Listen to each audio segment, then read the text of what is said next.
Hello friends, 11 spirituality 11 में मैं अदिति सिंह आपका बहुत बहुत स्वागत करती हूँ। फ्रेंड्स, हम करने वाले हैं इस वक्त भोले बाबा का दिन है आज, तो हम देखने वाले हैं कि भोले बाबा आपको आज क्या मैसेज देना चाहते हैं। ये टाइमलेस रीडिंग है, तो अगर आप बाद में कभी देख रहे हो, बिकॉज आज सावन के सोमवार चल रहे हैं, तो मैं इस टाइम पे ये रीडिंग कर रही हूँ। लेकिन आप कभी भी ये रीडिंग देख रहे हो, जब भी रीडिंग आपके सामने आएगी, तो ये रीडिंग आपके लिए रेजोनेट करेगी पक्का। आप मान लीजिए कि अगर ये वीडियो आपको मिली है तो भोले बाबा आज आपसे कुछ कहना चाहते हैं। तो चलिए हम देखते हैं। रीडिंग स्टार्ट करने से पहले एक छोटा सा डिस्क्लेमर, टैरो रीडिंग जो भी होती है एक वॉलेटाइल एनर्जी है जो कि टाइम के साथ साथ चेंज होती रहती है। तो कोई भी मेजर डिसीजन आपको सिर्फ टैरो के बेसिस पे लेने की ज़रूरत नहीं है। अपनी इंट्यूशन को फॉलो करना है, उसे सिर्फ एक गाइडेंस के तौर पे देखना है। कलेक्टिव रीडिंग है तो इसमें बहुत सारे लोगों की एनर्जी पिक होगी, तो ज़रूरी नहीं सारे पॉइंट्स आपसे रेजोनेट करें। तो जितना रेजोनेट करता है उतना रखिए, बाकी को जाने दीजिए। टाइमलेस रीडिंग है, मेरी ऑलमोस्ट सभी रीडिंग टाइमलेस होती है, तो जब भी आपके सामने आएगी इसमें कोई ना कोई मैसेज आपके लिए ज़रूर होगा। मेरी कोई भी रीडिंग आप कभी भी देख सकते हो। पर्सनल रीडिंग के लिए डिस्क्रिप्शन चेक कर सकते हो, जहाँ पे नंबर है जिस पे आप मुझे व्हाट्सएप कर सकते हो। कॉल नहीं करना है, पिक नहीं होगी। और इसके अलावा मुझे इंस्टा पे फॉलो कर सकते हो, उसकी लिंक भी वहाँ पे दी हुई है। मेरा मेन चैनल है 4 ऑफ वेंट्स डिवाइन टैरो, आप चाहें तो उसे भी जाकर के सब्सक्राइब कर सकते हो। वहाँ पे मैं करंट फीलिंग डालती हूँ, आपके पार्टनर की करंट फीलिंग डालती हूँ, जहाँ पे एक 7:30 बजे रीडिंग आती है, शाम को एक आती है, रात को 10 से 10:30 के बीच में डिटेल रीडिंग होती है वो, और शाम को 7:30 वाली छोटी रीडिंग होती है।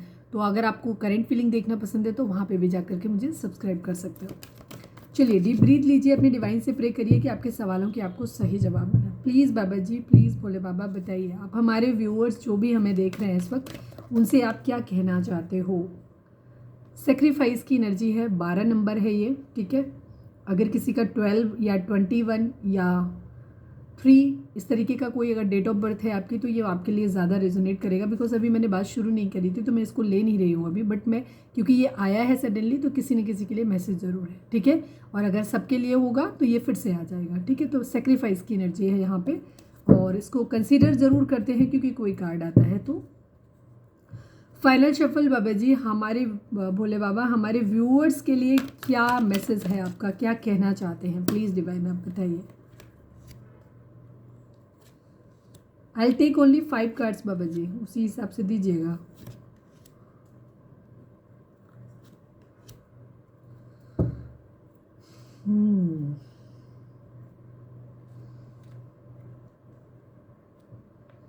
थ्री नंबर इम्पॉर्टेंट है आज की, ठीक है। 3 नंबर जो है वो इम्पॉर्टेंट है आप लोगों के लिए। अभी जो मैंने बताया वो भी 3 नंबर का ही कार्ड था, मतलब 12 को अगर ऐड करेंगे तो 3 नंबर है। न्यूमरोलॉजी के ऊपर अगर कोई वीडियो आप चाहते हो, नंबर्स के बारे में जानना चाहते हो, तो मुझे कमेंट कर सकते हो, मैं उसके ऊपर भी कोई वीडियो आपके लिए बना दूंगी, ठीक है। अगर हम यहाँ पे नंबर्स की बात करें तो यहाँ पे 3 नंबर है, 6 नंबर है, 2 नंबर है, 7 नंबर है, 9 नंबर है, ठीक है। तो ये नंबर आप लोगों के लिए किसी भी तरीके से रेजोनेट कर सकते हैं, या आपकी डेट ऑफ बर्थ हो सकते हैं, या आपकी मैरिज एनिवर्सरी हो सकती है अगर आप मैरिड हो तो, ठीक है। तो यहाँ पे ये बर्थ मंथ भी हो सकते हैं आपके, ठीक है। यानी कि फरवरी हो सकता है आपका, मार्च हो सकता है, जून हो सकता है, जुलाई हो सकता है, सितंबर हो सकता है, ठीक है।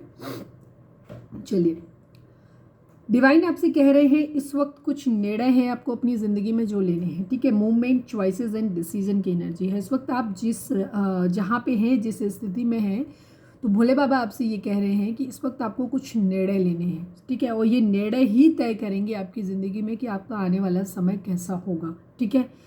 आपको इस वक्त कुछ चीज़ों में अगर आप स्टक हैं, तो यहाँ पे डिवाइन आपसे कह रहे हैं कि पहली चीज़ तो ये कि सबसे पहला ही कार्ड है रिजॉइस इन सेलिब्रेशन, ठीक है।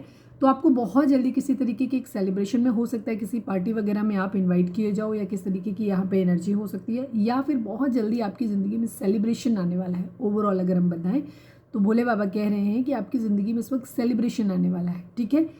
रिकॉग्निशन एंड रिवॉर्ड की एनर्जी है। आपने अपनी ज़िंदगी में जो कुछ भी किया है, ठीक है, हर चीज़ आपने किसी भी ज़िंदगी के किसी भी फील्ड में अगर आपने मेहनत की है, तो वहाँ पे आपको रिकॉग्नाइज, मतलब आपकी उस चीज़ को पहचाना भी जाए, माना भी जाएगा लोगों के द्वारा, ठीक है। क्या कहना चाहिए, एक्सेप्ट भी किया जाएगा, ठीक है। लोग मानेंगे उस चीज़ को, और इसके अलावा पहचानेंगे आपको, इसके अलावा आपको रिवॉर्ड भी मिलेगा उस चीज़ का, ठीक है। आपको उसका इनाम भी दिया जाएगा। ठीक है। जो कुछ भी आपने अपनी ज़िंदगी में अफोर्ड किया है, चाहे वो आपकी लव लाइफ रही हो, चाहे फैमिली के लिए आपने कुछ किया है, चाहे जो आपने सोसाइटी के लिए कुछ किया है, या आपने स्पिरिचुअल वर्क कुछ किया है, जो कुछ भी किया है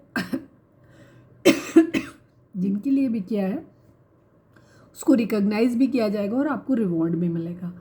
मूविंग ऑन की एनर्जी है यहाँ पे। मूविंग ऑन की एनर्जी यहाँ पे दो तरीके की, जैसे मैंने बोला कि बॉटम की एनर्जी यहाँ पे मूवमेंट, चॉइसेस और डिसीजन बनाने की। तो इस वक्त आपको कुछ निर्णय लेना है अपने जीवन में। अगर आप किसी जॉब में, किसी रिलेशनशिप में अगर आप फंसे हुए हैं, स्टक हैं, और कुछ भी, चाहे वो फैमिली रिलेशनशिप कई तरीके का, आपका लविंग रिलेशनशिप हो सकता है, आपका हस्बैंड वाइफ का रिलेशनशिप हो सकता है, या फैमिली में किसी और रिलेशनशिप में हो सकती है, फ्रेंडशिप में हो सकती है, किसी भी वो रिश्ता जो आपको इस वक्त सबसे ज़्यादा इन्फ्लुएंस कर रहा है, सबसे ज़्यादा आपकी ज़िंदगी को प्रभावित कर रहा है, आपके मन को प्रभावित कर रहा है, यहाँ पे आपको मूविंग ऑन की एनर्जी है। मूविंग ऑन का मतलब ये नहीं है, सबके लिए ये नहीं है कि आपको रिश्ते से मूव ऑन करना है। यहाँ पे डिसीजन आपको बनाना है, ठीक है। आपको चॉइसेस मिली हुई हैं। अगर आपके पास रिलेशनशिप वाइज, जॉब वाइज, या किसी भी तरीके की किसी भी चीज़ में जहाँ पे आपको जो मतलब चुनना है कुछ भी, तो वहाँ आपको बहुत सोच समझ के अपनी चीज़ों को चुनना है। उसके बाद मूवमेंट लेनी है, उसके लिए एक्शन लेने की ज़रूरत है, अपने डिसीजंस बनाने की ज़रूरत है। पास्ट में जो चीज़ें भी हुई, अगर आपको लगता है कि आपका रिश्ता या जॉब आपके लिए ठीक है, तो आपके पीछे जो कुछ भी हो चुका है उन चीज़ों पे आपको मिट्टी डालनी है, चीज़ों को ख़त्म करना है, उनसे आगे बढ़ना है, उन बातों को छोड़ देना है, ठीक है। और उस रिश्ते, उस जॉब या कोई भी काम जो भी आप अपनी ज़िंदगी में चाह रहे हो, उस चीज़ के लिए आपको आगे बढ़ना है। आपके लिए चीज़ें आने वाले समय में ठीक होंगी। दूसरी एनर्जी आपकी इस तरीके की है यहाँ पे कि अगर आपकी ज़िंदगी में कोई रिश्ता वर्दी नहीं है, ठीक है, वो रिश्ता आपको समझ आता है कि उस रिश्ते ने आज तक आपको कुछ नहीं दिया, सिर्फ टॉक्सिसिटी दी है, सिर्फ तकलीफ़ दी है, और अभी भी आपको लगता, बस आपकी ज़िद है कि वो रिश्ता आपको पाना है, ठीक है। लेकिन और आप कहीं की, जब कई बार क्या होता है, कुछ रिश्तों में या कुछ चीज़ों में या किसी काम में हम तब तक फंसे रहते हैं, इसलिए फंसे रहते हैं, मतलब हमें उसमें कुछ अच्छा दिखाई नहीं दे रहा होता है, बट हमें सिर्फ ये लगता रहता है, अरे हमने इतना टाइम इस चीज़ को दिया है, इस रिलेशनशिप को दिया है, इस पढ़ाई को दिया है, इस जॉब को दिया है, ठीक है, इस रिश्ते, घर में किसी को दिया है, तो मुझे नहीं ख़त्म करना चाहिए, मतलब अब सब वेस्ट हो जाएगा। और हम ऐसा करके ना ये सोच सोच के उस चीज़ों में, उस रिश्तों में फंसे रहते हैं, जबकि हकीकत ये है कि आप, वो वैसे भी आपके लिए फ्रूटफुल नहीं है, वो आपको वैसे भी कुछ नहीं दे रही हैं, वो आपकी ज़िंदगी में अब तक टॉक्सिसिटी ऐड की है। कोई जॉब, कोई काम आपको जो अब तक आपको किसी तरीके की खुशी नहीं दिया है, उसने सिर्फ आपको टॉक्सिसिटी दी है, सिर्फ तकलीफ़ दी है, आपको घुटन दी है, आपको उसमें काम करने में मज़ा नहीं आ रहा।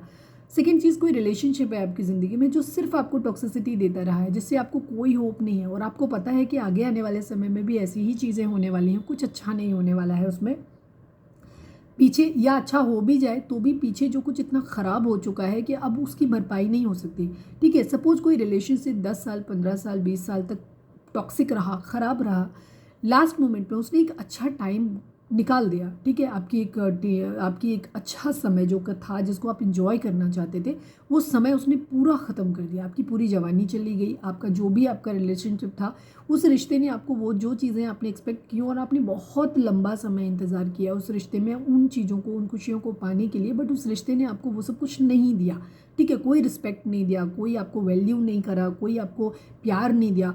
फिर अगर वो एक 20 साल, 30 साल बाद वो इंसान, अगर 10 साल के बाद अगर वो चीज़ लाते, क्योंकि 10 साल का टाइम एक बहुत बड़ा समय होता है, ठीक है, बहुत बड़ा समय होता है। अगर किसी व्यक्ति के गलत व्यवहार की वजह से या स्टेप ना लेने की वजह से अगर आपकी ज़िंदगी का एक लंबा समय निकल गया और वो आपकी पूरी लाइफ को इन्फ्लुएंस कर रहा है, ठीक है, क्योंकि हर चीज़, कुछ चीज़ों को पाने की एक पर्टिकुलर उम्र होती है, ठीक है, और उसने वो चीज़ें ख़त्म कर दी तो फिर उनकी रिकवरी कभी नहीं होती, और फिर वो चीज़ें आप कभी भूल, जिन चीज़ों की आप रिकवरी नहीं कर सकते या रिकवरी कराई नहीं जा सकती, उन चीज़ों को आप जीवन में कभी अपनी ज़िंदगी से नहीं निकाल पाओगे, ठीक है। तो अगर आपको लगता है कि ये रिश्ता टॉक्सिक है, ये जॉब टॉक्सिक है, इसने अब तक ज़िंदगी में टॉक्सिसिटी ऐड की है, तो प्लीज़ इसको और आगे कंटिन्यू मत करो। इस रिश्ते को, इस जॉब को अभी छोड़ दो और इससे मूव ऑन करो। भूल जाओ जो कुछ भी हुआ है, बुरा हुआ है, ख़राब रहा, आपका समय ख़राब हुआ, जो कुछ भी चीज़ें हैं, अब इनको आगे अपनी ज़िंदगी में, आगे आने वाली ज़िंदगी में आगे लेकर नहीं जाना है, इनको यहीं पे ख़त्म करो। और इस चीज़ को ऐसे अपने दिल से माफ़ कर दो। कुछ भी, अगर आपको कोई तरीका नहीं समझ आ रहा है ना माफ़ करने का, कुछ भी तो पॉजिटिव रहा होगा ना, कुछ चीज़ों में कुछ तो आपको मिला होगा इस काम से, इस रिश्ते से, उन चीज़ों पे पॉजिटिव जो मिला उस पे फोकस करो, नेगेटिव पे मत फोकस करो। और अगर आपको इस जॉब में, इस रिश्ते में कहीं कुछ भी पॉजिटिव नज़र नहीं आता है तो उसकी सबसे बड़ी चीज़, डिवाइन को ये बोलो थैंक यू, आपका कर्मा था। एक्चुअली कर्मा ही होता है हमारा। हम कभी भी ज़िंदगी में कुछ भी बिना वजह नहीं होता है। हम कहीं कुछ गलत कराए होते हैं, किसी और पास्ट लाइफ में कराए होते हैं, इसी पर्सन के साथ कराए होते हैं, तो वो हमें आकर के तकलीफ़ देते हैं। या हमने कहीं किसी चीज़ की, हो सकता है किसी काम की, किसी जॉब की, किसी टाइम की हमने वैल्यू नहीं की होगी किसी जन्म में, तो वो हमें वैल्यू इस जन्म में सिखाई जा रही है, क्योंकि कर्मा हमेशा हिट बैक करता है। ये किसी रिश्ते के बारे में बात नहीं होती है। टाइम को अगर वैल्यू नहीं किया आपने, अगर आपने अपनी चीज़ों को वैल्यू नहीं किया है, अगर आपने खाने को वैल्यू नहीं किया है, अगर जो भी चीज़ें आपने, अगर इस जन्म में आपको कोई चीज़ नहीं मिल रही है जिसके लिए आप बार बार क्रेव कर रहे हो, आप बार बार उन चीज़ों को पाना चाहते हो, एफर्ट कर रहे हो, बट इसके बाद भी आपको वो चीज़ें नहीं मिल रही हैं, और पैसा है या कुछ भी चीज़, तो यकीन मानिए कि किसी और जन्म में आपने उन चीज़ों की वैल्यू नहीं की होगी, या इसी जन्म में किसी और टाइम पे आपने वैल्यू नहीं की होगी। कई बार क्या होता है, ये और कुछ ऐसे अपराध होते हैं, कुछ ऐसी गलतियां होती हैं। हो सकता है कोई इंसान आपको तकलीफ दे रहा है, आपको लग रहा है इस इंसान ने मेरे को तकलीफ क्यों दी, आपको पति से, पत्नी से, माँ बाप से, भाई बहन से, या दोस्त से, या किसी भी इंसान से आपको तकलीफ मिली, आपको ये क्यों मेरे को तकलीफ दे रहे हैं, हम, मैं इससे इतना प्यार करता हूँ, मैं इससे इतना प्यार करती हूँ, इतना मान देते हैं, इनके लिए सब कुछ इतना करते हैं, फिर ये हमें क्यों नहीं कर रहे।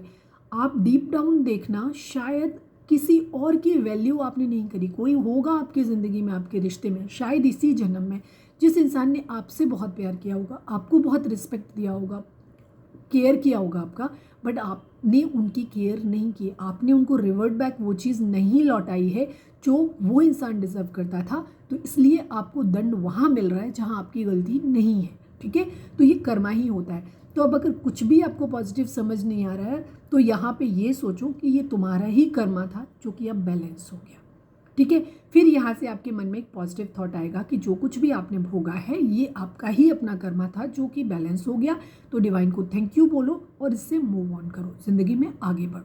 ठीक है, अगर जॉब, रिश्ता अच्छा है, आगे आपको होपफुल लगता है कि चीज़ें ठीक हो जाएंगी, तो जो इश्यूज़ हैं उनको जाने दो, लेट गो कर दो उनको। और अगर आपको लगता है कि ये रिश्ता या जॉब आपके लिए वर्दी नहीं है, आगे भी आने वाले टाइम में वर्दी नहीं होगा, या चीज़ें कभी ठीक नहीं होंगी, तो यहाँ पे इस रिश्ते को या इस जॉब को क्विट कर दो, ख़त्म कर दो और आगे बढ़ जाओ। मूविंग ऑन की एनर्जी है। जो कुछ भी पास्ट में हो गया है उसको ख़त्म करो, और यकीन मानो कि जब आप इससे आगे बढ़ोगे तो आपकी ज़िंदगी में बहुत सारी लाइट आने वाली है। 6 नंबर है आपको बैलेंस। 6 नंबर जो होता है शुक्र का होता है, जो शुक्र जो है ना आपके ऊपर कृपा करने वाले हैं। दुनिया भर की जितनी भी लग्जरी होती है, रोमांस होता है, लव लाइफ होती है, मैरिड लाइफ होती है, ये सब कुछ शुक्र की वजह से ही होता है। लाइट आपको प्रसिद्धि मिलना, आपको जॉब मिलना, आपको गाड़ी बंगला, जो कुछ भी, जितना भी मतलब जो ऐश्वर्य होता है ना, जो आपको चीज़ें, जिन चीज़ों से आपको खुशी मिलती है, वो चीज़ें आपको 6 नंबर शुक्र ही दिलाता है। तो जिनका शुक्र अच्छा होता है उनका हर चीज़, जैसे मीडिया के क्षेत्र में फेमस हो जाना, ठीक है, इन्फ्लुएंसर बन जाना, ये सब चीज़ें शुक्र दिलाता है। तो आपके, और 6 नंबर बैलेंस का भी होता है।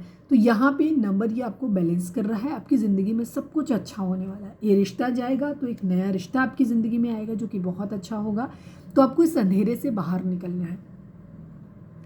अगर जॉब है, ये जॉब जाएगा तो परेशान होने की बिल्कुल भी ज़रूरत नहीं है। आपको आगे वाले इससे भी अच्छी चीज़ें मिलेंगी, जहाँ पे चीज़ें बहुत फ्रूटफुल होंगी। ठीक है, 9 नंबर है सॉलिट्यूड का नंबर है। कुछ चीज़ों को डेफिनेटली, आपके जो भी हमारे व्यूअर्स देख रहे हैं, डेफिनेटली इस वक्त आप लोग, जिन लोगों तक भी हमारी ये वीडियो पहुंची है, आप लोग एक डार्क फेज में हो इस वक्त। आपको चाहे रिश्ता हो, चाहे अपनी पूरी ज़िंदगी में आपको ऐसा लग रहा है जैसे आप स्टक हो, फंसे हुए हो, आपको रास्ता दिखाई नहीं दे रहा है। ठीक है, कहीं ना कहीं कुछ लोगों के लिए job, finances, family, love life सब कुछ ख़राब है। कुछ लोगों के लिए कोई एक एक्सपेक्ट है जो इतना ज़्यादा ख़राब है कि जिसने पूरी लाइफ को डिस्टर्ब करके रखा हुआ है। तो अभी आप, हो सकता है ब्लाइंड फोल्डेड हो, आपको समझ नहीं आ रहा है। ये उन्हीं लोगों के लिए रीडिंग है जिन्हें उन चीज़ों से बाहर निकलना है, जिनको अभी इस वक्त ये लग रहा है कि मेरी ज़िंदगी में कोई हैप्पीनेस नहीं है, मेरी ज़िंदगी में कुछ भी अच्छा नहीं है, कुछ भी आपको होप भी नहीं है इस बात की कि चीज़ें अच्छी हो जाएंगी। तो उन्हीं लोगों के लिए मैसेज है। अगर आपको लगता है कि नहीं आपकी लाइफ में सब कुछ अच्छा चल रहा है तो डेफिनेटली ये रीडिंग फिर आपके लिए नहीं है, ठीक है, बिकॉज ये कलेक्टिव रीडिंग है तो हर किसी के लिए रीडिंग नहीं होगी, ठीक है। तो आपको इस पर जो पॉजिटिव लगता है उसको रख लेना है। अगर आपको लगता है कि नहीं, जैसे मैं जो चीज़ें बता रही हूँ, सिनेरियो बता रही हूँ, अगर आपको लगता है कि ऐसा कुछ भी आपकी लाइफ में नहीं है, सब कुछ अच्छा चल रहा है, तो डेफिनेटली ये फिर रीडिंग आपके लिए नहीं है। जस्ट आप भोले बाबा की ब्लेसिंग्स के लिए इस रीडिंग को सुनो या फिर क्विट कर सकते हो। आपको सॉलिट्यूड में जाने की ज़रूरत है, ठीक है। आपको सॉलिट्यूड क्या होता है? सॉलिट्यूड होता है एकांत बोलते हैं जिसको। एक होता है अकेलापन, लोनलीनेस जिसको बोलते हैं। मैं पता नहीं क्यों ये वर्ड मैं कभी नहीं, लोनलीनेस, ठीक है, मैं इस वर्ड को कभी नहीं बोल पाती, थोड़ा सा मुझे प्रॉब्लम है। तो यहाँ पे आपको एकांत, अकेलापन नहीं, एकांत। एकांत जो होता है, जो बहुत सूदिंग होता है, जो हम अपनी मर्जी से अपनी ज़िंदगी में लेके आते हैं, जो हम अकेले में समय बिताना पसंद करते हैं, जहाँ हम खुद से इंटरेक्ट करते हैं, अपने डिवाइन, अपने स्पिरिचुअल, अपने एंजल्स से इंटरेक्ट करते हैं, ठीक है। तो खुद के साथ समय बिताइए ताकि आप खुद को बेहतर तरीके से समझ सकें। जब आप बहुत ज़्यादा भीड़ में, बहुत ज़्यादा आपाधापी में रहते हैं, बहुत ज़्यादा बिजी रहते हैं, बहुत लोगों के बीच में रहते हैं, तो क्या होता है कि आप दूसरों की एनर्जी से इंटरेक्ट करते रहते हो, तो आपको ना कभी भी अपने आप को, आप अपनी दिल की आवाज़ को सुन नहीं पाते हो। लोग जो बोल रहे हैं, फैमिली जो बोल रही है, फ्रेंड्स जो बोल रहे हैं, लोग जो कर रहे हैं, उन सब चीज़ों से आप प्रभावित होते रहते हो। आपकी एनर्जी जो है ना वो स्कैटर होती रहती है। तो खुद को अकेला बीच बीच में मैं कहूँगी कि पर डे इस चीज़ को अगर आप अपनी हैबिट में ला सकते हो कि थोड़ा टाइम, एटलीस्ट 10 मिनट 15 मिनट आप थोड़ी देर के लिए अकेले में जाइए। ये एक मेडिटेशन की तरह काम करता है, ये आपके लिए हीलिंग की तरह काम करता है, ये आपकी सोल को प्योर करता है, बेसिकली डिटॉक्सीफाई करता है। जैसे नहीं होता कि हम लोग पानी पिए या डिटॉक्सीफाइंग डाइट लेते हैं या मल्टीपल कई तरीके का पानी में काफ़ी सारी चीज़ें मिला के हम लोग कहते हैं ना कि बॉडी क्लींज हो जाएगी। तो ये सॉलिट्यूड जो होता है ना, ये आपकी सोल को क्लींस करता है बेसिकली, ठीक है। नेगेटिव थॉट्स को बाहर निकलता है, आप खुद से ज़्यादा अच्छी तरीके से मिल पाते हो, आप अपने दिल को, अपनी बॉडी को, अपने मन को समझ पाते हो कि एक्चुअली आप क्या चाहते हो, ठीक है। आप कौन सा प्रोफेशन चूज़ करना चाहते हो, आप स्पिरिचुअल होना चाहते हो या आप पैसा चाहते हो या आप सुकून चाहते हो। हर किसी की अपनी डिज़ायर होती हैं जिन्हें हम दूसरों के द्वारा कोई नहीं तय कर सकता कि फला व्यक्ति ये काम कर रहा है, फला व्यक्ति को ये हर किसी की अपनी अपनी चॉइस होती है, ठीक है। किसी को आर्ट्स पसंद है, किसी को साइंस पसंद है, किसी को कॉमर्स पसंद है, किसी को नेचर के साथ अच्छा रहना लगता है, किसी को गैजेट्स बहुत ज़्यादा पसंद होते हैं, किसी को हर चीज़ आर्टिफिशियल पसंद होती है, कुछ लोगों को प्योर नेचुरल, नेचर के साथ नेचुरल चीज़ें पसंद होती हैं। तो हर किसी की अपनी चॉइस होती है। तो आप खुद से जब आप सॉलिट्यूड में होते हो, अकेले होते हो, तो आप बेहतर तरीके से समझ पाते हो। तो भोले बाबा इस वक्त आपको कह रहे हैं कि आप सॉलिट्यूड में जाइए, ठीक है। कुछ किताबें पढ़िए, अच्छी किताबें, ठीक है, जिससे कि आपको खुद थोड़ा सा गाइडेंस मिले, क्योंकि यहाँ पे हो सकता है कोई गाइडेंस आपको उस किताबों के थ्रू मिल जाए।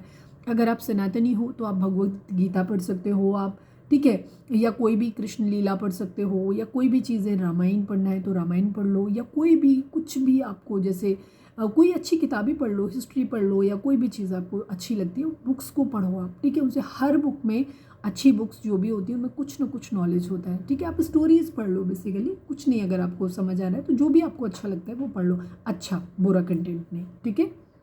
क्योंकि बुरी चीज़ों से आप देखने से, सुनने से, पढ़ने से जितना परहेज करोगे आप उतनी ज़्यादा निगेटिविटी से दूर रहोगे, ठीक है। और अगर आप सनातनी नहीं हो, किसी और धर्म से बिलोंग करते हो, तो आपके धर्म में भी कुछ स्पिरिचुअल बुक्स होंगी, हर किसी के में होती हैं। बाइबल पढ़ सकते हो, कुरान की आयतें वगैरह पढ़ सकते हो, या जो भी आपका धर्म है। आप अगर आप सिख हो तो आपकी अपनी जो भी चीज़ें होती हैं, बहुत सारी चीज़ें हैं। अच्छा लिटरेचर कहीं से भी मिलता है। और इनफैक्ट मैं तो ये कहूँगी कि किसी भी धर्म, कास्ट, रिलीजन की बाउंड्रीज़ को क्रॉस करके आप सब कुछ पढ़िए, क्योंकि ये नॉलेज है आपका। जहाँ इसमें बुरा क्या है कि अगर आप हिंदू हो और आपको मुस्लिम धर्म, ईसाई, क्रिश्चियन सबके बारे में पता हो, और अगर आप मुस्लिम हो और आपको राम, कृष्ण, रहीम, अल्लाह सबके बारे में पता है, सबके बारे में, तो इसमें बुरा क्या है। तो मैं कोई ऐसा नहीं करूँ, तो ऑफेंड होने की किसी को ज़रूरत नहीं है। पूरी तरीके से आप फ्री हैं, आपका दिल जो कहता है वो करो, ठीक है। मैं जस्ट आपको एक्सपेंड करने के लिए बोल रही हूँ कि आप अपने पंखों को खोलिए। दुनिया बहुत विस्तृत है, बहुत विशाल है, ठीक है। तो यहाँ बहुत कुछ है सीखने के लिए जो आप पर डे कर सकते हो। कई बार लोगों का क्या होता है, लोग स्टक रह जाते हैं चीज़ों में, लोग फालतू की चीज़ों में, दोस्तों में रह जाना। बहुत ज़्यादा दोस्त ज़िंदगी में नहीं होने चाहिए। अगर आपकी आदत है मल्टीपल रिलेशंस बनाने की, मल्टीपल रिलेशंस इन सेंस दोस्त बनाने की, इससे भी दोस्ती कर लो, इससे, ये सबसे गंदी हैबिट होती है, ये कोई अच्छी हैबिट नहीं होती है। लोगों से मिलिए, बात करिए, उनकी मदद के लिए तैयार रहिए, हमेशा जितनी ज़रूरत है उनसे कांटेक्ट करिए। जब वो आपको कॉल करते हैं आप उन्हें मदद कर लीजिए, बीच बीच में कभी कभार हाल ले लीजिए अगर लेना है तो। रेगुलर बेसिस पे जो आपको रोज़ घंटों घंटों आप बात कर रहे हो, इससे भी मिल लेना, उससे भी मिल लेना, या 24 घंटे इंडल्ज रहना, ये गंदी हैबिट होती है, कोई अच्छी हैबिट नहीं होती है। ऑनेस्टली बोल रही हूँ इस चीज़ को, बिकॉज इससे आपकी एनर्जी स्कैटर होती है। आप जितना शांत रहते हो, जितना कम बातचीत करते हो, जितना कम आप अपनी चीज़ों को बाहर एनर्जी अपनी बाहर निकालते हो, उतना ज़्यादा आप पॉजिटिव होते हो, ठीक है। और उतना ही, क्योंकि ये चैनल ओपनिंग होती है। जब आप किसी से कन्वर्सेशन स्टार्ट करते हो तो आप कुछ लेते हो, कुछ देते हो, ठीक है, दोनों ही चीज़ें आती हैं। अब डिपेंड करता है कि आप किससे बात कर रहे हो। सामने वाले के अंदर कुछ पॉजिटिव होगा तो कुछ निगेटिव भी होगा। और मोस्टली क्या होता है कि जो लोग ज़्यादा पॉजिटिव होते हैं, मैं अगर सीधी सी बात बोलूँ तो वो लोग ज़्यादा लोगों के साथ ओवर फ्रेंडली नहीं होते। वो हमेशा आइसोलेटेड रहना पसंद करते हैं, वो कम बातचीत करते हैं, या वो कम आपसे इंटरेक्ट करेंगे। जो लोग ज़्यादा आपसे इंटरेक्ट करेंगे उनकी खुद की एनर्जी ख़राब ही होगी मोस्टली टाइम, ठीक है, क्योंकि उनका खुद का ऑरा भी ख़राब होता है। दूसरी चीज़ आप क्योंकि जितने लोगों के साथ आप इंटरेक्ट करते हो, ये निगेटिविटी होती है। हर पर्टिकुलर पर्सन का एक ऑरा होता है। अगर आप बहुत ज़्यादा किसी से इंडल्ज कर रहे हो तो उसके ऑरा में जो निगेटिविटी है वो आपके ऑरा में चली जाएगी। तो जितना हो सके अपना ऑरा प्रोटेक्ट करके रखें, ठीक है। तो आपको सॉलिट्यूड की ज़रूरत है। ये सॉलिट्यूड आपकी ज़िंदगी में कुछ एंड करेगा। कुछ है जो आपको सीखने की ज़रूरत है। कुछ है ऐसा बुरा पैटर्न आपकी ज़िंदगी में जो आपकी थिंकिंग लेवल पे है, जिसे आप समझ नहीं पा रहे हो, जिससे आप अपने डिसीजंस नहीं बना पा रहे हो। आपके पास रास्ते खुले हैं, आपके पास ऑप्शन है, बट खुद आप शायद इतने ज़्यादा खुद से ब्लॉक्ड हो कि आप अपना रास्ता चूज़ नहीं कर पा रहे हो अपनी ज़िंदगी में, ठीक है। आपके पास रिलेशनशिप वाइज भी ऑप्शन है, आपके पास जॉब वाइज भी ऑप्शन है, आपके पास स्पिरिचुअलिटी वाइज भी ऑप्शन है। ज़िंदगी के हर क्षेत्र में आपके पास ऑप्शन है, बट आप उनको देख नहीं पा रहे हो। तो भोले बाबा यही बोल रहे हैं आपसे कि उन ऑप्शंस को देखने की एक नज़र पैदा करो, और उसके लिए ज़रूरी है कि आप सॉलिट्यूड में जाओ, ठीक है। यहाँ पे जो कुछ पढ़ो, शांत रहो, मेडिटेशन करो, चक्रा बैलेंसिंग करो, हीलिंग करो, गार्डनिंग करो, कुछ ऐसी चीज़ें करो जिससे कि आपका जो है ये ऑरा आपका मजबूत हो, आपकी विज़न क्लियर हो, ठीक है। पेशेंस एंड प्लानिंग की एनर्जी है। इमीडिएटली चीज़ों को एकदम से, क्योंकि हर चीज़ एक टाइम पे ही आती है, हर चीज़ का एक समय होता है, तभी वो चीज़ें आपकी ज़िंदगी में आती हैं। कोई भी चीज़ आप सोचो कि आपने आज एक पेड़ लगाया है और आप सोचो कि मैं इसको खाद पानी सब 6 महीने का एक साथ में दे देता हूँ, कल मेरे को फल चाहिए इसमें, तो ऐसा नहीं होगा। वो मर जाएगा, पौधा चलेगा ही नहीं। फल तो दूर की बात है, वो पौधा छाँव भी नहीं देगा, वो हरियाली भी नहीं देगा, ख़त्म हो जाएगा। सेम ऐसे ही चीज़ें होती हैं। हर चीज़ का एक समय होता है, तो उनको अपने समय के अनुसार चलने दीजिए। गो विद द फ्लो में रहिए, ठीक है, कि फ्लो के साथ जैसा धारा चल रही है वैसे चलो अपनी ज़िंदगी में। पेशेंस रखो, प्लानिंग करते रहो अपनी चीज़ों की। प्लानिंग ज़रूरी होती है, बिकॉज हथेली पे दही नहीं जमता, ठीक है, कि आप अभी आप बिल्कुल केयरलेस पड़े हो और सडनली आपको जाना है कि नहीं मेरे को ये चीज़ करनी है, तो एकदम सडनली नहीं होगा, ठीक है। तो प्लानिंग उसकी ज़रूर बनाए रखो, लेकिन पेशेंस रखो, ठीक है। एकदम ऐसा नहीं कि मैंने आज प्लान बनाया मेरे को कल तक ये सब कुछ चाहिए, तो ऐसे नहीं होता है। तो जो भी चीज़ें आपकी ज़िंदगी में हो रही हैं उनके लिए प्लानिंग बनाइए, जो आपको चाहिए उसके लिए प्लानिंग बनाइए, और पेशेंस रखिए, धैर्य रखिए। डिवाइन अपनी मर्जी से सही समय आने पे वो उन चीज़ों को सही कर देंगे। बिकॉज अगर कोई रिश्ता टॉक्सिक है, अगर कोई चीज़ें ख़राब हैं आपकी ज़िंदगी में, तो वो सडनली कि आपने आज मूड बनाया मुझे रिश्ता नहीं चाहिए और कल अब ये रिश्ता आपकी ज़िंदगी से कट हो जाएगा, तो नहीं होगा। बिकॉज उसके कुछ कर्माज हैं आपके साथ बैलेंस। जब तक कुछ सबक हैं जो आप सीख नहीं जाते, या जब तक आपके कुछ कर्माज हैं जो बैलेंस नहीं हो जाते पूरी तरीके से, तब तक आपकी चीज़ें, उन चीज़ों को आपको धैर्यपूर्वक बर्दाश्त करना ही पड़ेगा, ठीक है। ये ध्यान रखो कि जो होगा अच्छा होगा, और जो सही समय आने पे सब कुछ ठीक हो जाएगा। पहला ही कार्ड रिजॉइस इन सेलिब्रेशन का है, तो सेलिब्रेशन आपकी ज़िंदगी में ज़रूर आएगा। आपको बस पुरानी चीज़ों से बाहर निकलने की ज़रूरत है, ठीक है। हमारे ऊपर के जो 3 कार्ड थे, ये तीनों एकदम बैलेंस कार्ड थे। Moving on, recognition and reward, rejoice and celebration. अगर आपको अब तक ये लग रहा है कि मैंने ज़िंदगी में बहुत किया, रिश्तों के लिए बहुत किया, उसके लिए बहुत किया, यहाँ बहुत किया, ऑफिस में काम बहुत किया, बट कहीं भी कुछ रिवॉर्ड नहीं मिला, तो डिवाइन आपको बोल रहे हैं, या स्पिरिचुअल वर्क बहुत किया, बहुत पूजा पाठ सब कुछ आपने किया है, और अब आपका पेशेंस टूट रहा है, आपको लग रहा है कि नहीं कुछ नहीं होता है सब चीज़ों से, और आप दुखी हो रहे हो, तो डिवाइन आपको बोल रहे हैं कि आप परेशान मत हो, पेशेंस रखो। सही समय आने पे आपकी हर एफर्ट का आपको रिवॉर्ड मिलेगा और रिकॉग्नाइज भी किया जाएगा, ठीक है। तो ये थी हमारी आज की रीडिंग। उम्मीद है आपसे रेजोनेट की होगी, गाइडेंस मिली होगी। अगर रेजोनेट किया, गाइडेंस मिली है, तो प्लीज़ चैनल को लाइक शेयर और सब्सक्राइब किए बगैर नहीं जाइएगा। मिलते हैं नेक्स्ट रीडिंग में। Till then bye bye, take care, stay positive, stay happy, love you all.